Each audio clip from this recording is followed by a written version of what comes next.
하나님 말씀 느헤미야 2장 4절 보겠습니다. 같이 한 목소리로 받들겠습니다. 시작.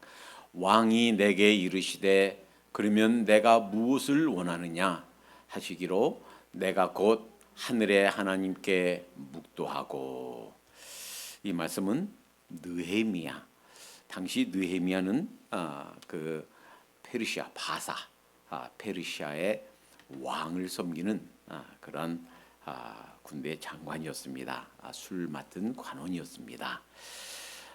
때는 예수님 전 BC 444년경 유다 지방을 또한 다스렸던 총독이기도 했습니다. 당시 이 느헤미야가 자기 고국 예루살렘의 소식이 궁금해서 사람을 불러 들었습니다. 그것이 예레미야 1장에 있는 사건입니다. 이 예레미야는 하가랴의 아들이에요. 이 페르시아 왕 아닥사스다 왕의 술 맡은 관원이었는데 이 사람 특징은 왕께 신임을 받는 사람이었다라는 거예요. 왕께 신임을 받았다 하는 것은 이 사람이 신앙 인격 그리고 그 사람의 성품이 그 누구도 심지어 왕, 이방 나라 왕까지도 인정하고 신뢰할 만한 그러한 인격이 준비된 사람이었다라는 것을 보여줍니다. 보통 그러한 사람들은 그 신뢰하기가 쉽지 않지요. 더군다나 나라의 높은 지위를 얻기까지 신임을 받는다는 건 쉽지 않습니다. 더구나 이방 나라의 왕의 술 맡은 관원, 그러니까 그것은 왕의 안전과도 관련이 있습니다. 왕을 독살하려고 하는 사람들은 수도 없이 주위에 있을 거예요. 그런데 이 사람만큼은 내가 믿는다, 이 사람만큼은 내가 신뢰할 수 있다 해서 자기의 생명, 자기의 안전을 책임지는 술 맡은 관원으로 왕을 섬기고 있었다. 대단한 인격과 성품, 또 그 사람의 사람 됨됨이를 볼 수 있습니다. 이것은 어떤 지식 쌓는 것으로 되지 않습니다. 단순한 지식으로 되는 것도 아니고 단순한 어떤 연습으로 되는 것이 아닙니다. 하루아침에 이루어지는 것이 아닙니다. 그 사람의 사람 됨됨이 인격이 잘 준비되었다 하는 것을 보여줍니다. 자, 조국의 비참한 소식을 들었습니다. 조국의 이 예루살렘이 참 말할 수 없는 피폐한 가운데 나라를 빼앗기고, 그리고 이제 일부 이제 고향에 돌아와 포로에서 돌아와 있지만 이 예루살렘 재건이 중단되었고 참 어려움 가운데 있다 하는 소식을 듣고 1장 2절에 그 사실 사로잡음을 듣고 4절 이 말을 듣고 앉아서 울고 수일 동안 슬퍼하며 하늘의 하나님 앞에 금식하며 기도하여 이 조국의 소식, 조국의 비참한 현실을 듣고서 울었다고 그랬어요. 몇 날 며칠 수일을 울었다고 그랬어요. 기도했다고 그랬습니다. 그러니까 자기의 조국, 하나님의 선택된 백성들, 하나님의 사람들, 그러나 하나님 앞에 득죄해서 하나님 앞에 범죄하다가 나라가 망해버린, 다 그 노예로 끌려가 고통당하는 그러한 나라. 그래서 이제 정권이 바뀌고 또 바벨론을 페르시아가 정복해서 고레스 왕이 이제 너희 돌아가라, 포로를 해방시켜줘서 돌아왔는데도 불구하고 여전히 자기 조국이 이러한 어려움 가운데 있다 하는 사실을 알고 펑펑 수날을 울었다 그랬어요. 조국의 영적 필요를 볼 줄 아는 자, 조국의 이러한 영적 현실에 대한 안목이 깨어 있는 자, 이러한 영적 안목이 준비된 자였구나 하는 것을 보게 됩니다. 아무 말 안 했지만 얼굴에 수심이 가득합니다. 왕이 묻습니다. 느헤미야야, 내 얼굴에 수심이 가득하니 웬일이니? 왜 그래? 너 특별히 아프지도 않잖아. 왜 그래? 그때 아주 간단하게 얘기합니다. 제 조국이요, 이렇게 어려움 가운데 있습니다. 제 어찌 얼굴에 수심이 없겠습니까? 그랬더니 오늘 본문 왕이 묻는 거예요. 그래, 그럼 내가 무엇을 원하느냐? 내가 어떻게 해줄까? 내가 어떻게 너를 좀 도와주면 될까? 라고 할 때 잠깐 하나님께 묵도하고, 하나님 도와주세요. 잠깐 기도는 묵도하고, 그리고 마음에 준비했던 것을 술술 얘기합니다. 예, 폐하, 제가 기한을 정하겠습니다. 언제부터 언제까지 날짜를 정한 거예요. 뿐만 아니라 저 강서편 지나갈 때 총독들에게 조서를 내려주세요. 제가 그 무사히 통과할 수 있도록 폐하께서 딱 조서를 내려주시면 제가 안전하게 통과할 수 있을 것 같습니다. 조서를 주세요. 뿐만 아니라 가서 이제 성곽과 또 예루살렘 또 이런 것들 재건하려면 제목이 필요합니다. 그래서 산림청에다가 거기 조서를 내려주셔서 제목들을 가지고 갈 수 있도록 해주세요. 아마도 이 느헤미야가 이렇게 생각했을지도 몰라요. 갔다 오라고 하는 것도 감지덕지인데 이것 주세요, 저것 주세요 하니 이거 너무 체면이 없나? 내가 좀 너무 많은 거 요구하나? 할 수도 있고, 또 왕이 이 녀석 내가 도와주려고 그랬더니 이것저것 이거 떡 본 김에 뭐 한다고 그냥 한꺼번에 다 달라고 그러네 했을지도 모르고. 그런데요, 그 왕이 이렇게 얘기하자마자 쭉 나오는 거예요. 이것 주세요, 저것 주세요. 어떤 일에 있어서 준비가 돼 있는 사람이구나. 그렇죠? 그런 마음의 준비가 없었으면 뭐 해? 글쎄요. 제가 생각해 보고. 그러면 벌써 왕의 마음이 체인지 될지 몰라요. 그런데 잠깐 하나님께 묵도하고서는 쫙 나옵니다. 이것 주세요, 저것 주세요, 저것 주세요. 그것도 그냥 가서 왕을 영원히 떠나겠다는 게 아니에요. 가서 기한을 딱 정해서 제 조국을 위해서 이러이러한 일들을 하고 돌아와서 폐하를 섬기겠습니다. 그러니 그거 거절할 왕이 어디 있어요? 이 녀석 참 착하구나. 안 그렇겠어요? 여러분이 왕이더라도. 자, 그래서 그것들을 모두 다 시행해 주셨다. 어떤 일에 대한, 어떤 사역에 대한 준비가, 어떤 목표에 대한 준비가 충분히 되어 있었던 사람이구나 하는 것을 보게 됩니다. 뿐만이 아닙니다. 왕이 아닥사스다 왕이 그런 것들을 다 허락해 주셨는데 이렇게 생각할지 몰라요. 그러면 그렇지, 내가 어떤 사람인데 이렇게 철두철미하고 내가 이렇게 능력 있는 사람이고 왕도 법장받아잖아, 다 들어주잖아, 이렇게 교만했을지 몰라요. 그런데 그렇지 않습니다.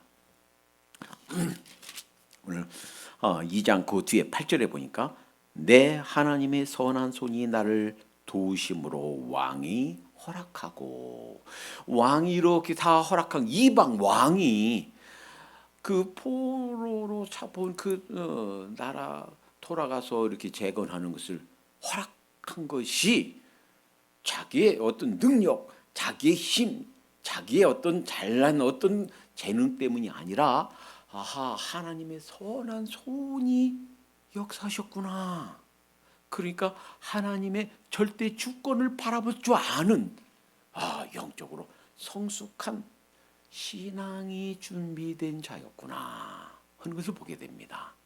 그러니까 그 사람의 인격이, 성품이 준비되었죠.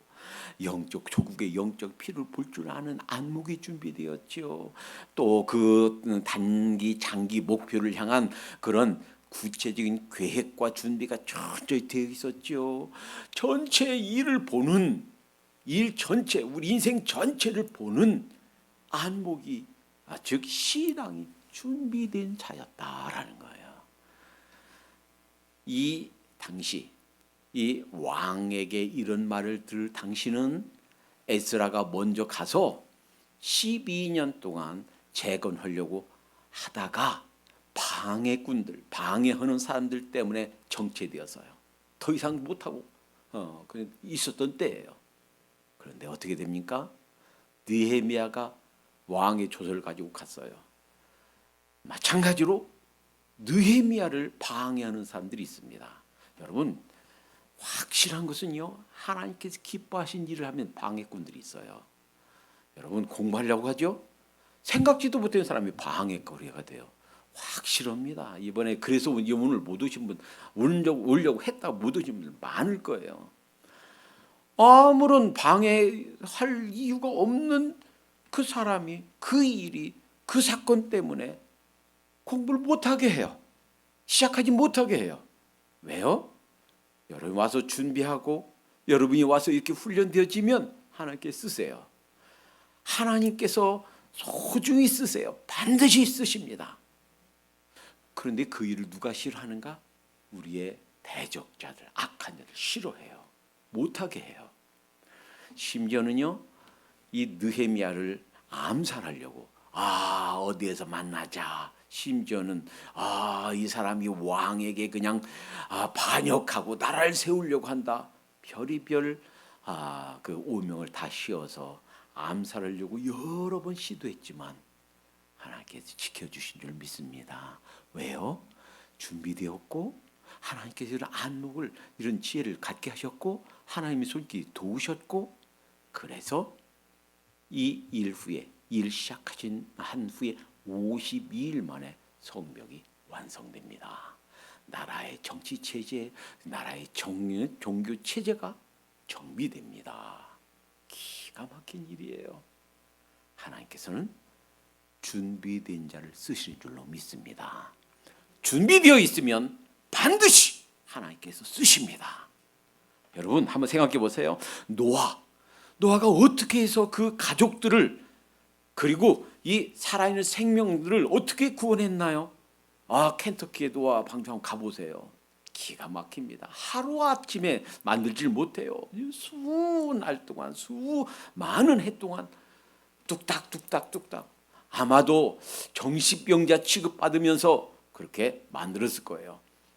이런 준비 때문에 그 가족들과 그 짐승들을 지금 우리에게 살도록 우리에게 전해준 줄로 믿습니다. 뿐만이 아니에요.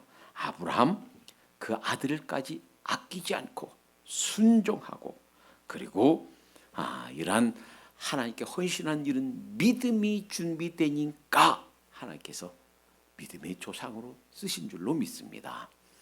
세계 큰 세 종교들, 기독교, 유태교, 이슬람 세 종교가 믿음의 조상으로 여기는 자가 바로 아브라함이에요. 이런 아브라함이 됐다 하는 거예요. 모세가 어떻게 하나님께 쓰임 받았습니까? 40년간은요 왕궁에 살았어요. 그 얘기는 40년간은 왕궁에서 최고의 학문도 배웠을 것이고, 최고의 무술도 배웠을 것이고, 최고의 그런 삶에 필요한 것들을 다 지식을 배웠을 겁니다. 그리고 나서 40년간은 광야에서 짐승과 함께 다닙니다. 뭐 했을까요? 40년간 아마도 짐승들하고 뛰고 달리고 하면서 체력이 길러졌을 거예요. 그리고 그 지역의 지형들을 익혔을 거예요.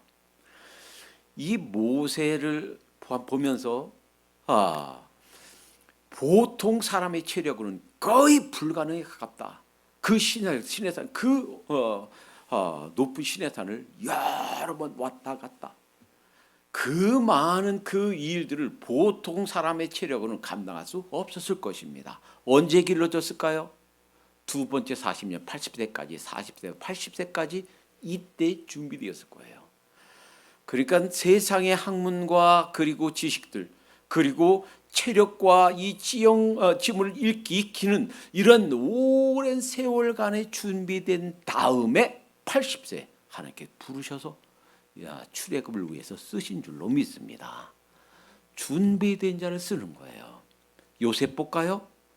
만약에 17살에 형들에게 팔리지 않았더라면 아마도 남은 생에 아버지 바지 붙잡고 거기서 어린 양이라 하면서 그냥 나약한 어린 아이로 살았을 겁니다. 어른 돼서도 어린 아이로 살았을 거예요. 그런데 17살에 형들에게 팔려서 종이 됩니다. 그 아버지의 사랑을 독차지하던 그 아리따운 미소년 요셉이 어떤 험한 일은 안 했겠습니까?